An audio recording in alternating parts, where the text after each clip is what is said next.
Dollar versus रुपी, currency का future और असर आम आदमी पे। पाकिस्तान में डॉलर और रुपी का अल्ट्रा उतार चढ़ाव सिर्फ एक फाइनेंशियल नंबर नहीं बल्कि आम आदमी की ज़िंदगी का सीधा असर बन चुका है। पिछले कुछ सालों में रुपये की वैल्यू तेज़ी से गिरती गई है, जिसका सबसे बड़ा सबब फॉरेन रिजर्व्स का कम होना है, इंपोर्ट्स का ज़्यादा और एक्सपोर्ट्स का कम होना है। डॉलर की डिमांड बहुत हाई है क्योंकि हम oil, machinery, raw material, medicine और टेक्नोलॉजी जैसी बहुत सी चीज़ें इंपोर्ट करते हैं। जब डॉलर महंगा होता है तो इंपोर्ट चीज़ों की प्राइस बढ़ जाती है और इसका सीधा असर आम आदमी के खर्चे पर पड़ता है। महंगाई का सिलसिला शुरू हो जाता है और परचेजिंग पावर गिरती चली जाती है। डॉलर के बढ़ने की एक बड़ी वजह पॉलिटिकल इंस्टेबिलिटी है। जब इन्वेस्टर्स को लगता है कि मुल्क में अनसर्टेनिटी है, वो अपना पैसा करेंसीज में कन्वर्ट कर लेते हैं और फॉरेन इन्वेस्टमेंट रुक जाती है। यही सिचुएशन मार्केट में पैनिक क्रिएट करती है, जहां लोग डॉलर खरीदकर अपनी एसेट सिक्योर करने लगते हैं। इससे डिमांड और ज़्यादा बढ़ जाती है और रुपये की वैल्यू कम हो जाती है।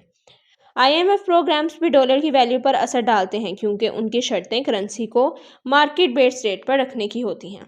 आम आदमी के लिए डॉलर के बढ़ने का मतलब है कि पेट्रोल, गैस, इलेक्ट्रिसिटी, दवाइयाँ, इंपोर्टेड फूड आइटम्स और टेक्नोलॉजी सब महंगे हो जाएंगे। ट्रांसपोर्ट कॉस्ट बढ़ जाती है, जिसका इफेक्ट सब चीज़ों के रेट्स पर होता है। खास तौर पर मिडिल क्लास और लोअर क्लास के लिए ये सिचुएशन बहुत टफ हो जाती है। लोग अपने मंथली बजट्स एडजस्ट करते हैं, अननेसेसरी खर्चे कम करते हैं और कभी कभी बेसिक नीड्स भी सेक्रीफाइस करनी पड़ती हैं।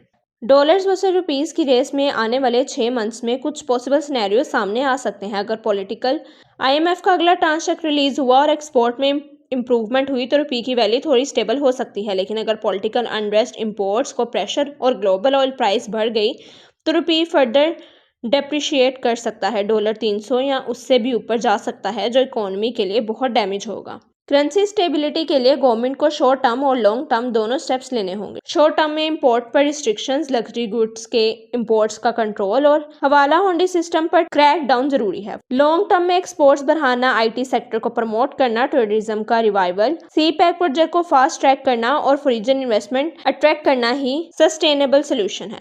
पब्लिक लेवल पर फाइनेंशियल अवेयरनेस क्रिएट करना जरूरी है ताकि लोग पैनिक बाइंग से बचें। बिजनेस सेक्टर को अपनी सप्लाई चेन्स डिवर्सिफाई करनी चाहिए ताकि इंपॉर्टेंट आइटम्स पर डिपेंडेंसी कम हो। करेंसी स्वैप्स और रीजनल ट्रेड एग्रीमेंट से भी डॉलर की डिमांड कम की जा सकती है। अगर पाकिस्तान अपने रिसोर्सेज का सही इस्तेमाल करे, पॉलिसी कंसिस्टेंसी रखे और करप्शन कंट्रोल करे तो डॉलर वर्सेस रुपये का गैप कंट्रोल किया जा सकता है। आने वाले 6 मंथ्स में रुपये की वैल्यू का future directly political stability, IMF के साथ रिलेशन, एक्सपोर्ट्स की ग्रोथ और रीमेंटेनेंस पर डिपेंड करता है। अगर ये फैक्टर्स पॉजिटिव रहे तो रुपये स्टेबलाइज हो सकता है, वरना महंगाई का सिलसिला जारी रहेगा और आम आदमी की मुश्किलें बढ़ेंगी। इसलिए ज़रूरी है कि नेशनल लेवल पर करेंसी स्टेबिलिटी को टॉप प्रायोरिटी दी जाए, वरना डॉलर वर्सेस रुपये की यही लड़ाई आम आदमी की ज़िंदगी को और मुश्किल बना देगी।